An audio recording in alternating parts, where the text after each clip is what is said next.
ঈদের দিনের অনেকগুলো মাসনুন আমল আছে। এর মধ্যে সবচেয়ে বেশি পরিমাণে যে আমলটি করতে হয় ঈদকে কেন্দ্র করে সেটা তাকবীর পাঠ করা, আল্লাহু আকবার আল্লাহু আকবার, লা ইলাহা ইল্লাল্লাহ আল্লাহু আকবার আল্লাহু আকবার ওয়া লিল্লাহিল হামদ। ঈদুল ফিতরে এটা শুরু হয় হলো ঈদের চাঁদ দেখা যাওয়ার পর থেকে নিয়ে ঈদের নামাজ পর্যন্ত, আর ঈদুল আজহাতে শুরু হয় হলো জিলহজ মাসের চাঁদ দেখা যাওয়ার পর থেকে নিয়ে কোরবানি পর্যন্ত, অর্থাৎ 10 দিন পর্যন্ত। তো এটা হলো সবচেয়ে কমন সুন্নাহ এবং বেশি পরিমাণে করার জন্য। এমনকি ঈদগাহে আসার সময় তাকবীর বলতে বলতে আসা, ঈদগাহে এসেও বেশি বেশি করে তাকবীর পাঠ করা, এটা হলো ঈদের মাসনুন আমল। আর এর বাহিরে ঈদের আরো অনেক সুন্নাহ আছে, যেমন ঈদ উপলক্ষে উত্তম পোশাকটা পরিধান করা। উত্তম পোশাক, নতুন না কিন্তু, যে কয়টা আছে এর মধ্যে সবচেয়ে ভালোটা করা হলো মুস্তাহাব, উত্তম। ঈদ উপলক্ষে আরেকটা গুরুত্বপূর্ণ আমল হলো আর্লি মর্নিং ঘুম থেকে ওঠা ঈদের দিন, ফজর নামাজ মহল্লা মসজিদে জামাতের সাথে পড়া। এই সুন্নাত সবচেয়ে বেশি খেলাফ হয় আমাদের, কারণ চাঁদ রাত আমাদের অনেক কেনাকাটা করা লাগে, অনেক ফুর্তি ফার্তা করা লাগে, মহিলাদের অনেক গোছ গাছ করা লাগে, এগুলো করতে করতে দেরি হয়ে যায়। ওই দিন ফজরে মুসল্লি থাকে সবচাইতে কম। পুরো রমজান ধরে মুসল্লি যা থাকে ঈদের দিন তার চাইতে পরিমাণে অনেক কম থাকে, এটা আমাদের একটা ত্রুটি। ঈদের দিনের আরেকটা গুরুত্বপূর্ণ আমল হলো উত্তম রূপে গোসল করা, আরেকটা আমল হলো মেসওয়াক করা, আরেকটা আমল হলো সুগন্ধি ব্যবহার করা, আরেকটা আমল হলো ঈদুল ফিতর যদি হয় তাহলে সেক্ষেত্রে কিছু খেজুর টেজুর বা মিষ্টি মুখ করে তারপর ঈদগাহে আসা। ঈদের আরেকটা সুন্নত হলো এক রাস্তায় আসা আরেক রাস্তায় যাওয়া। ঈদের অনেকগুলো সুন্নাহ আছে যে সুন্নাহগুলো আমরা পালন করার মাধ্যমে ঈদটা অর্থবহ হয়ে উঠবে। ঈদকে কেন্দ্র করে অনেক অনাচারও আছে, যেমন ঈদকে কেন্দ্র করে দেখা যায় গান বাজনার ভিতরে ডুবে যায় মানুষ, ঈদের আনন্দ করতে গিয়ে নামাজের খবর নাই। এগুলো যেন না হয় একজন মুসলমান ঈদে, সেই জিনিসটা আমাদের খেয়াল রাখতে হবে। কোন কোন সম্পদের জাকাত দিতে হবে এবং কত শতাংশ করে জাকাত দিতে হবে, খুবই গুরুত্বপূর্ণ এবং মৌলিক একটা প্রশ্ন। কয়েক ধরনের সম্পদের জাকাত দিতে হবে। নাম্বার 1, স্বর্ণ রূপা, নগদ টাকা এবং বাণিজ্যিক পণ্য, অর্থাৎ যে পণ্য কেনা হয়েছে বেচার উদ্দেশ্যে, এরকম পণ্য, যেমন দোকানের মালামাল, যে সমস্ত জিনিস আপনি কিনছেন দোকানে হোক আর বা গোডাউনে হোক আর অন্য কিছু হোক, এমনকি ল্যান্ডের বিজনেস করেন আপনি, অনেক ল্যান্ড আপনি কিনে রেখেছেন, কেন? আপনার উদ্দেশ্য হলো এটা আপনি বিক্রি করবেন, অর্থাৎ এটা আপনার বাণিজ্যিক পণ্যের অন্তর্ভুক্ত।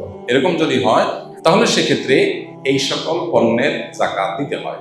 এইসব পণ্য এবং এইসব জিনিস, অর্থাৎ নগদ অর্থ, স্বর্ণরূপা এবং বাণিজ্যিক পণ্য, নগদ অর্থ, স্বর্ণরূপা, এই সব সম্পদের জাকাত দিতে হয় বছরে একবার 2.5% করে। অর্থাৎ 1 বছর যদি এটা আপনার কাছে থাকে তাহলে জাকাত দিতে হবে কত পার্সেন্ট? 2.5%। 1 লাখ টাকা থাকলে 2,500 টাকা, 1 লাখ টাকা স্বর্ণ থাকলে, স্বর্ণরূপা মিলিয়ে থাকলে 2,500। শুধু স্বর্ণ যদি থাকে তাহলে 7.5 ভরির আগে জাকাত আসে না। স্বর্ণের সাথে যদি একটু রূপা থাকে বা ক্যাশ টাকা থাকে তাহলে দুইটার অর্থ মিলায়া 7.5 স্বর্ণ হওয়া জরুরি না, তখন 52.5 ভরি রূপার সমান মূল্য হলেই হয়ে যায়, যেটা 2 লাখ প্লাস টাকা হলে আজকাল হয়ে যায়।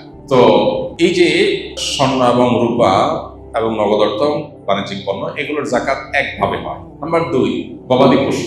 গবাদি পশুর জাকাত সেটা দেওয়া লাগে যদি গবাদি পশু আপনার চরে পড়ে খায় এবং একটা নির্দিষ্ট নেশাব পরিমাণে পৌঁছায়। গরু হলে এতগুলো, ছাগল হলে এতগুলো, তারপর আপনার উট হলে এতগুলো, এগুলো হলো জাকাত যোগ্য সম্পদ। মোরগ অথবা হাঁস, এগুলো জাকাত যোগ্য পশু না।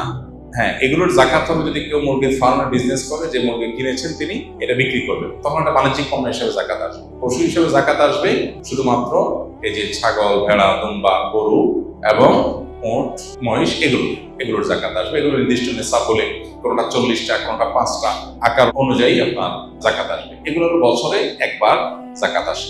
তৃতীয় জাকাতের আরেকটা পণ্য হলো কৃষিজাত পণ্য।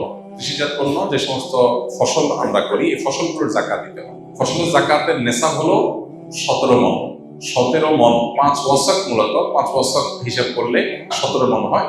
এই হিসাবে কিছুটা ভিন্নতর মত আছে, বাকিটা প্রসিদ্ধ মোটামুটি গ্রহণযোগ্য যে 17 মণ যদি হয়ে যায় তাহলে সেখানে আপনার যদি আকাশের বৃষ্টির পানি থেকে হয়ে যায়, প্রাকৃতিক পানি থেকে হয়ে যায়, আলাদা পানি সেচন করা না লাগে, তাহলে সেক্ষেত্রে 100 ভাগের 10 ভাগ, 10%। আর যদি এটা পানি সেচন করে চাষাবাদ করতে হয় তাহলে সেক্ষেত্রে 100 ভাগের 5 ভাগ। অর্থাৎ আমাদের দেশে যে ফসল হয় এগুলো প্রায় সবগুলোই নিজস্ব সেচ সিস্টেমের মাধ্যমে করতে হয়, অটোমেটিক হয়ে যায় এরকম জিনিস নাই, কম। তো নিজস্ব পানি সেচন বা সেচ সিস্টেমের মাধ্যমে যেগুলো করা লাগে এগুলো সবগুলো প্রতি 100 কেজিতে 5 কেজি খাদ্যশস্য গরিব দুঃখীদেরকে দান করে দিতে হবে। এটার সাথে বছরের সম্পর্ক নাই, এটা হলো যতবার ফসল উঠবে ততবার যাকাত আসবে। এ হলো মোটামুটি যাকাতের ব্যাপার, যে সমস্ত সম্পদে যাকাত হয় এবং কত পার্সেন্ট করে যাকাত হয়। আমি একজন জেনারেল কোরআনের শানে নজুল ও সংক্ষিপ্ত ব্যাখ্যা জানা ও বোঝার জন্য কোন কিতাবটি সংরক্ষণ করলে ভালো হয়, দয়া করে জানাবেন। অনেকগুলো তাফসির আছে, আপনি যদি বিস্তারিত জানতে চান তাহলে সেক্ষেত্রে তাফসির ইবনে কাসির আছে, তাফসির মাল কোরআন আছে। আর যদি খুব সংক্ষেপ আকারে জানতে চান তাহলে ইবনে কাসিরের অনেকগুলো সংক্ষিপ্ত ভাষণ আছে, মাল কোরআনের সংক্ষিপ্ত ভাষণ আছে, তারপরে আমাদের অনেক ওলামা তাওজিল কোরআন আছে, তাফসির জাকারিয়া আছে, অনেকগুলো তাফসিরের কিতাব আছে। যার যেটা সহজ মনে হয় সে সেটা তার সংগ্রহে রাখতে পারেন। বরং একটা দীর্ঘ তাফসির আর একটা সংক্ষিপ্ত তাফসির থাকলে ভালো হয়। সময় অনুযায়ী দীর্ঘ তাফসিরটা সময় নিয়ে পড়ে জীবন